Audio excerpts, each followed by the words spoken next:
this particular order of pages.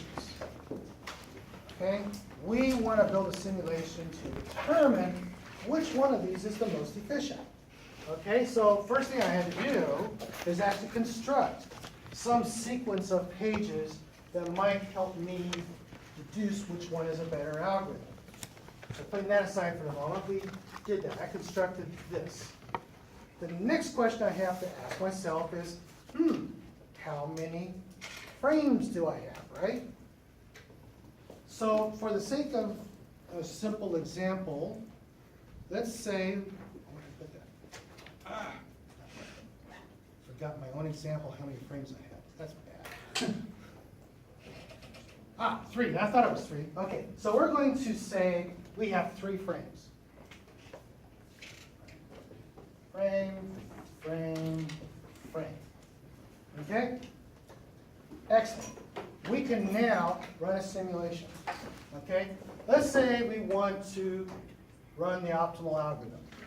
Here's how this works. I want to access page 2. Is page 2 in a frame? No. So I Page fault. generate a page fault. I'm going to denote page faults as these little asterisk things are easy to count. So I generate a page fault, and in this case here, they're all empty, so I'm going to simply put it in the first frame. Page 3, is it in memory? No. So I'm going to put it, get a generated page fault, then put it into an empty frame. Now, note I'm waterfalling it. Ignore the reason why for the moment. Page 2, I want to access it. Is it in main memory? Yes. Yes. Do I generate a page fault? No. No. Do I make any changes? No. No. 1, is 1 in the main memory? No. No. So I Page one. page fault, and I put it in memory. 5, is 5 in memory? No. So I page fault, and I'm running optimal now as my page replacement algorithm, which says, it says, Look for the Well, one then that's it's out. last to be used in the future. right. So 1, 3, and 2. Who's the furthest away from here? 1, 3, or 2? Oop, 2's the closest. Yeah. Then 3, Yes. 1 never again, right? Winner. 2, 3, 5. 2. Is it in main memory? Yeah. Yes. So I do nothing. 4 is in memory. So I Page one. page fault. Same thing. 5. Oop. Closest one, right? Then 3. 2's the furthest. 2's the loser. Or winner. Sorry. That stays there.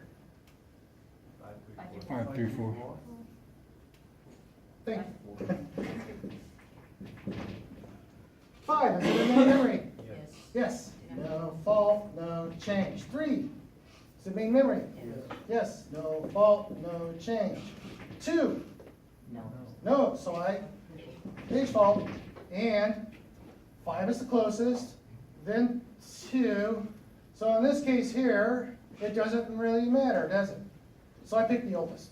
You have to have a consistent logic.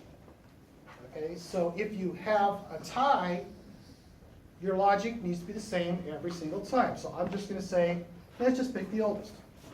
That's why I was aging it this way. Sorry, that's why I was aging it this way. 2, 5, 3. 5, is it in memory? No change. 3, is it in 3? 2, is it in memory? Yes, no change. How many page faults do I have? 6. 6. Okay, so this algorithm says I'm going to have at least 6 page faults given this input string with 3 frames. Yes. Okay, so from the point where you added on 4, Mhm. how come the 5 and 3 didn't go down and 4 get on top? Yeah, I should have put 4 here. You're right. Okay. I was inconsistent. Yes. So the new plate, you put it on top, right? So, yeah, my algorithm is to always age them if there's, so I always put the most recent on top, because I'm always gonna kick out the oldest one if it's a tie when I get down here. So the oldest one is gonna be on the bottom, right? Yes, And then just- Yes. okay, just- most recent will always be on top. Turns out it doesn't make a difference in this algorithm, because it will only happen at the end, but still I should be consistent, just like I said. Alright, so optimal, that's how it works, how you can visualize how it works. Okay, this is the way the algorithm operates. Of course, implementing it in code, there's a couple of different ways to do that, but that's the results that you're after, and it's saying that with this input string with 3 frames, this string, 3 frames, this order, this sequence, 3 frames, I'm gonna have at least 6 faults with any of my other algorithms. And what I want to do is I want to choose the one that's closest to 6, right? That gets me closest to optimal. All right, so you're happy with optimal. You think you understand it. Wasn't that what you said? I'm sorry. Any other questions? Groans? Yeah. This is fun stuff. I think the foreboding of LRU is a bit.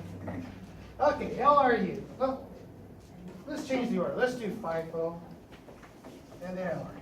How about you? FIFO, LRU. Because we started to do it, we should have finished with it. Okay. 2. You're going to use first in, first out. You're going to use this aging thing. Most recent at the top, oldest at the bottom. 2, is it in memory? No, so I page fault. Put it in memory. 3, is it in main memory? Nope. Page fault. Now I'm getting age 2, put in 3. 2, is it in main memory? Yes. Yes. Do I page fault? No. Do I do anything different? Nope, not with FIFO. 1. Page fault. Age 2, age 3, put in 1. 5. Page fault. 2 is the oldest, it drops off. 3 comes down, 1 comes down, 5 on top. 2. Page fault. 3 is going to fall out, 1 gets aged, 5 gets aged, 2 on the top. 4. Fault. 1 drops off, 5 falls down, 2 falls down, 4 on top. 5. Nothing. Everything stays the same. 3. Page fault. 5 drops out, 2 drops down, 4 drops down, 3 on top. 2. No page fault, no change. 5. Page fault, 2 drops down, 4 drops down, 3 drops down, 5 on top. 2. Page fault. 4 goes out, 3 drops down, 5 drops down, 2. How many page faults do I have? A lot. I counted 9. Just kidding.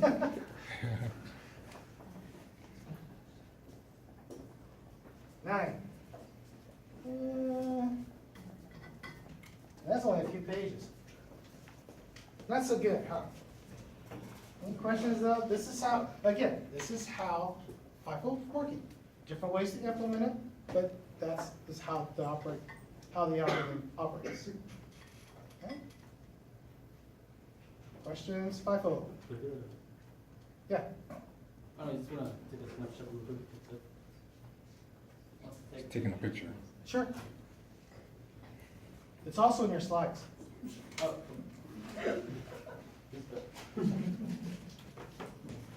Okay.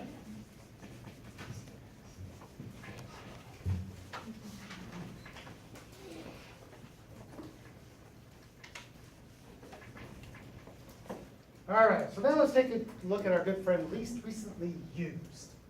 Least recently used means I want to get rid of the one that was used the longest ago, right? Right.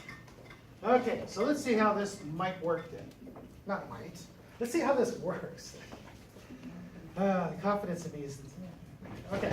2 Is it in memory? No. No, so I Page fault. page fault. And I put it on top, right? Top is the most recently used. 3, is it in main memory? No. No, so I Page fault. page fault. Now 3 is the most recently used, so I need to age 2. 2, is it in memory? Yes. So I don't generate a page fault, but I do need to age it. Okay. 1, is it in memory? No, page fault. Age 3, age 2, 1's most recent. 5, is it in memory? Page fault.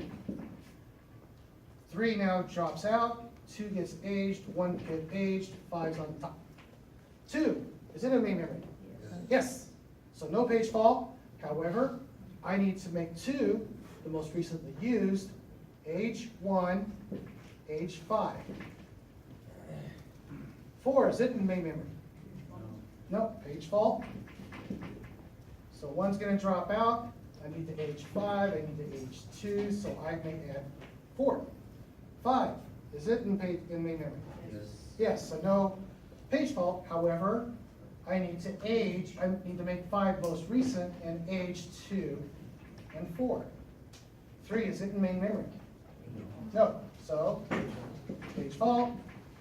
2 is going to get dropped out. 4 gets aged, 5 gets aged, 3 is most recent. 2, is it in main memory? No, so page fault. 4 is going to drop out, 5 gets aged, 3 gets aged, 2 is most recent. 5, is it in main memory? Yes, so I just need to make it most recent, age 3, age 2. 2, is it in main memory? Yes, so I need to make it most recent, age 5, 3 gets to sit where it is. I have how many page faults? 7. 7. So which one's closer to optimal? OPT. Oh, are you right now? LRU, right? Wait. Right? It's pretty close to optimal in this case, right? PT is up. Okay, okay, yeah. So it's obviously better choice given this experiment from this set, right? Yeah. Questions? So you see, adding this LRU, this basic LRU aging algorithm allows us to keep in memory some recent references, reducing the numbers of page faults because of this locality of reference principle, which is how this string was derived from in the first place, and gaining efficiencies with very little additional work. This clock algorithm is a lot different than this and a little bit more complex. So something like this is pretty simple. But it too can be improved upon. That's why we have some of these other variants of LRU, which clock, by the way, is a variant of LRU because it's doing the same thing. Least recently used, it's just using a different aging scheme, right? We don't care about aging numerically. We're only caring about pointer reference and whether it's been used or not, 1 or 0, 1 or 0, 1 or 0. Whereas here, these are taken on values, 2, 3, 4, depending upon how many frames I have, and I have a lot of frames, right? I'm carrying about a lot of different numbers as opposed to 0 or 1.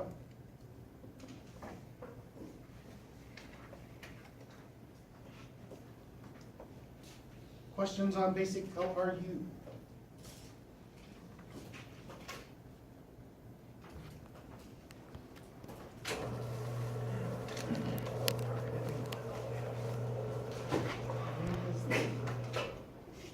No, I can't just let it go.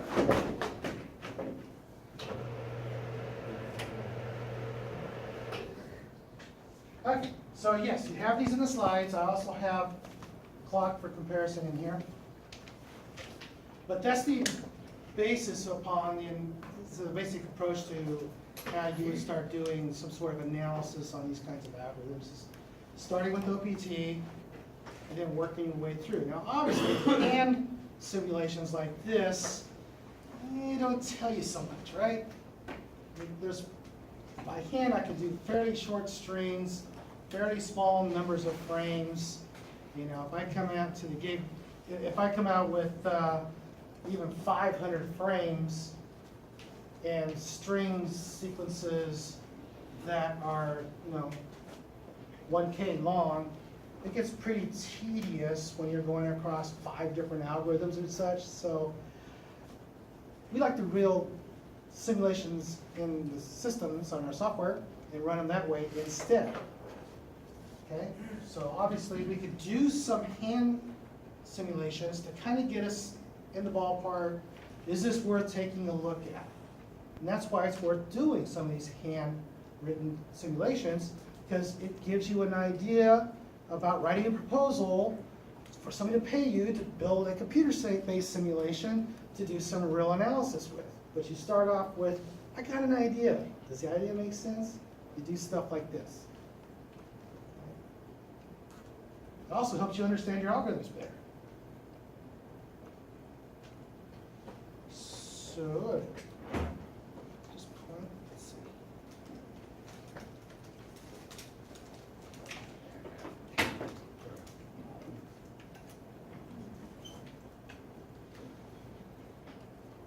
And when you start working with lots of data, 2 things happen.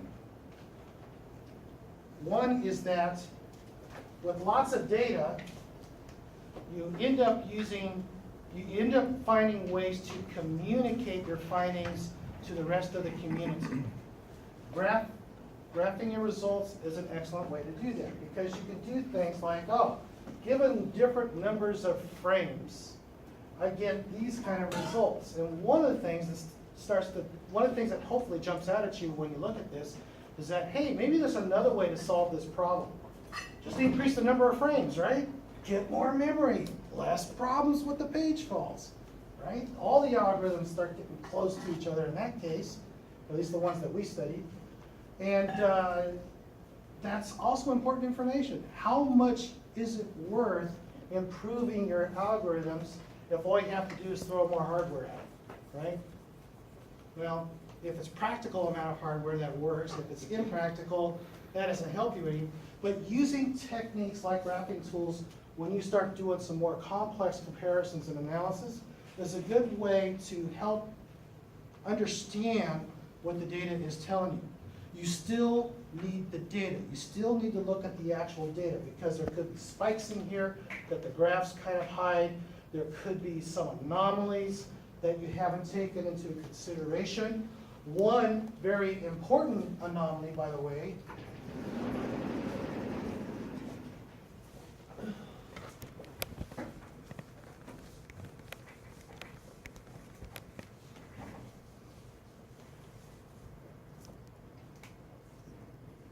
is Biloti's anomaly.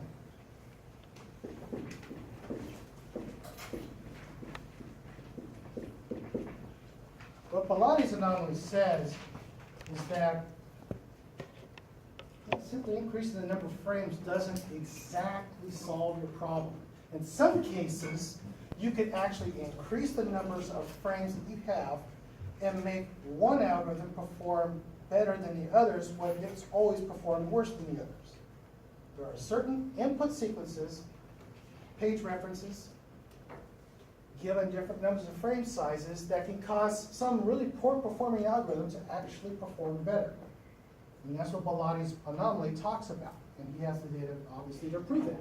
It's very interesting, and there's a quick read of that in your text, which I encourage you to take a look at, particularly those of you who are going on to the master's program, although it could be an interesting bonus question, I guess, maybe. I don't think I would put that as a mainstream question, but maybe a bonus question on it. Okay?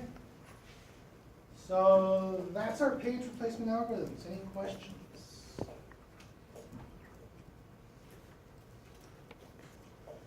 No? Okay.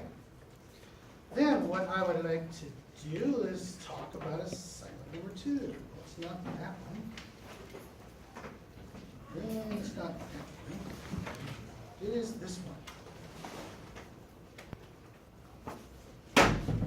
by the way, in the future, I do request people to eat dinner before class, not during class. Okay, very distracting to classmates around us.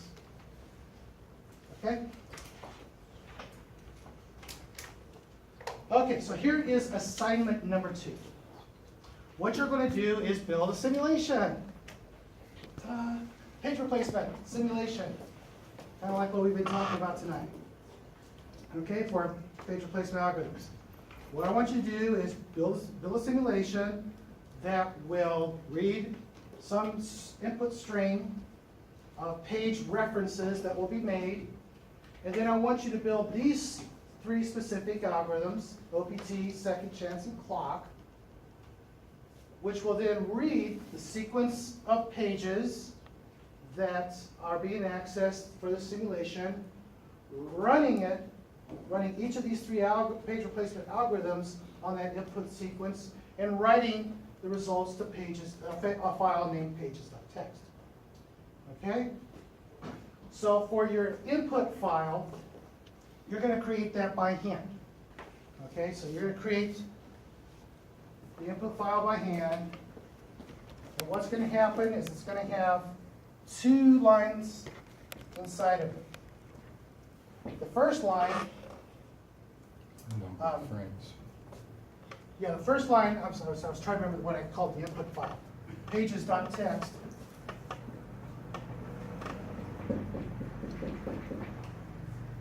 So what you'll do here is specify the number of frames. And then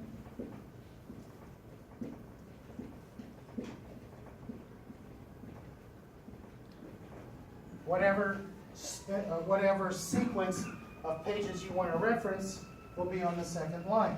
Each one's spaced by a space, separated by a space. Okay? And so you'll run this input sequence on all 3 algorithms and then write to the output file. I just have it right here. Here, write to the output file false.txt. Okay? Which I'll let you format any way you want to. You can format that one any way you want to. But just give it that name. Yes? How many pages? Does it matter? Your limited range of 0 to 99. That'll help you with some of you with your parsing. Some people have no problem parsing, but that's for some people a challenge, so we'll keep it in that range. Yes? Is it up to us to choose how many frames are allocated per algorithm? Or Each algorithm is going to use the same number of frames, and they're going to use the same page references. but are we free to choose the number? You're going to choose the number, yeah. And so what you'll think about, well, I'm getting ahead of myself. Okay, so this is what you're building, right? You're going to build a software that does all of this. And yeah, that's the structure of the input file, the output file. I'll let you structure it however you want to. So that's part 1. Part 2 is I want you to do some analysis with your simulation. In other words, you're going to create more than one pages.txt, and you'll rerun your simulation using different numbers of frames.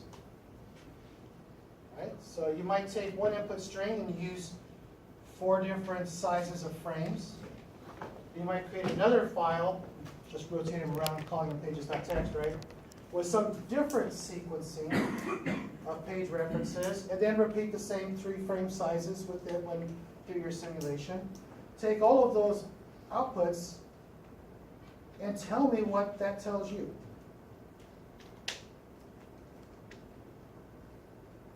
So in order for it to tell you something, obviously running the same sequence with different sizes of frames is important, but you need to think about these sequences when you come up with your pages, your page reference sequences. With your understanding now of how these algorithms work, some may work better given different sequencing techniques than others. For example,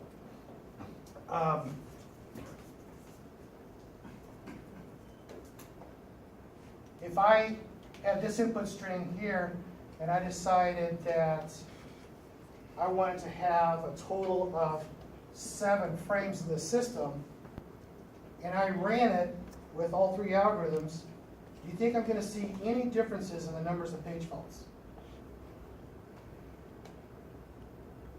Maybe.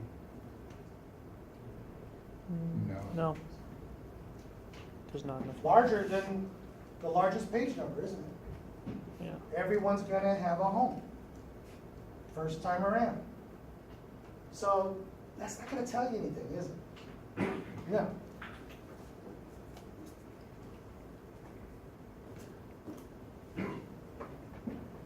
That might. But would it really tell you much, or would it really just a little? Would it separate one from the others? Would it really get you some good separation going? Probably not.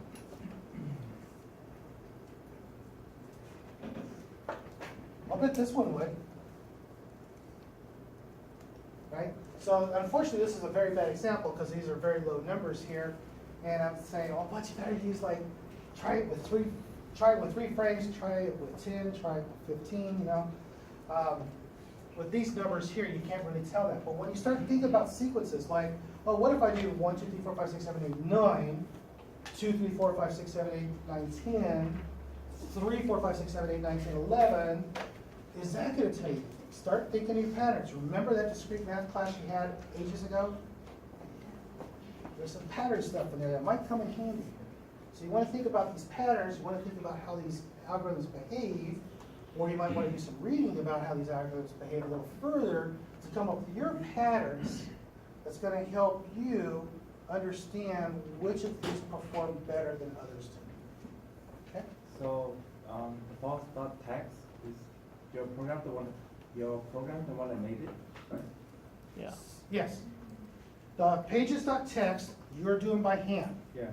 The false.txt your program's generating. And then it just print out one single integer, right? How many faults in it? Yeah. Well, you could put more in there if you want to, or you could put just a single integer. So It's you up to print you. you print 3, right? Since there's 3 algorithms. Yes. So you're gonna print those 3. Yes. Okay. One for each. You could do more if you want to, but that's the minimum part. Do we have to label each algorithm we use, or are we supposed to do it in a certain order? I wouldn't let me, the grader, guess which one went to which. Like on the pages text, like, is it okay if we have the label? Oh, and pages, algorithm? no. Pages.txt, leave it exactly like this. So just comment it in the code. Nope, yeah, comments in the code. So just comment it in the code, this, I use this algorithm for this. Yeah. And on the file that you're generating, false.txt, I probably wouldn't leave anything to chance. I would probably say, OPT got this. But in pages text, just follow that. Pages text, follow this string. Page.text is just 2 lines, right? Yes. 2 lines, first line's a single number, second line, a bunch of integers with spaces in between them. False is our discretion, right? Like we can format that however you want, however we want. Exactly, Okay. it's up to you to Okay. format. Because, by the way, I have my own pages.txt, and I don't want to have to reformat it 60 different times. Okay, so you're going to read my pages.txt, and it's going to look something like this. It's not going to be this, but it's going to have a single integer at top, then it's going to have a bunch of integers with separated by spaces. And if it doesn't work on that, that's a lot of points off. So for interoperability, we're going to use this program. Yes? Do you grade our program, or is the grader grade it? He is going to grade all of them. I'm going to be spot checking his grading. And I'm going to actually be reviewing some of his grading after the spot checks. I might review more than the ones I spot check, we'll see. It depends upon how I assess his work. Are you like spot checking like random rooms or everybody's? Well, spot check, I mean, I'm doing a random selection of turn-ins to check some random selection from there to see how he's doing. And this is what's going on.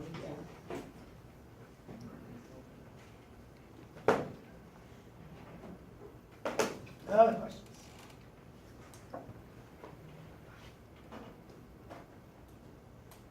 Think you got it? Understand it? Good, all right. That's. Okay, turn-in's the same as you're doing for assignment number 1.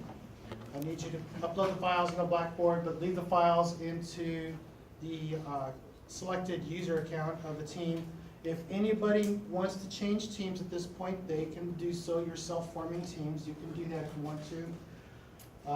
Due date is start of class on Thursday 20th. We don't We don't have pass classes. Thursday. Only Monday and Wednesday. Monday. Thursday? Oh my gosh. Do you mean the What does the Monday syllabus after the say? exam? Whatever the syllabus said. On Monday. Whatever the syllabus said.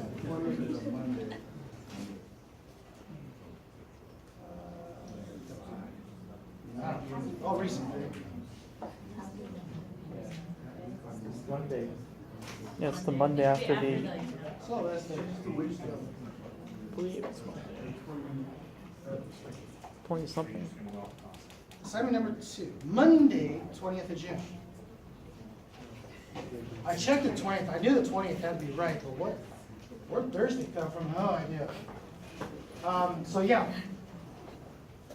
Monday, 20th June is due. Yes, we're still writing this code in C or C++. Needs to work on Rohan. Still may not use that system called system. And, oh, this is important. So I already started looking at a few of your assignment number 1s, and I want to make it very clear, it's okay for assignment number 1, but for assignment 2 and 3, your main functions will be pretty small. Your main functions should look like a table of contents into your project. Okay, you should not be doing lots of work in your main function. The purpose of a main function is to understand the overall flow of work going on in your program. So basically, you're going to make some function calls. You're not going to do an actual function, well, you're doing a function called main, but you're not doing lots of work inside of your main. You're calling these other functions, or you're creating these objects and calling these methods to do the work for you, not in the main. Okay? Got that? Excellent. It's called good programming style. Also helps with troubleshooting. A lot of you say, no, that doesn't help me with troubleshooting. I have to know how to prototype a function. Yeah. That's part of the troubleshooting. Okay? As well as memory references, what's local, what's not. And it's actually how you protect yourself from yourself. It really does. I trust them. Yeah. Other questions? All right, I will turn you loose then, and we will catch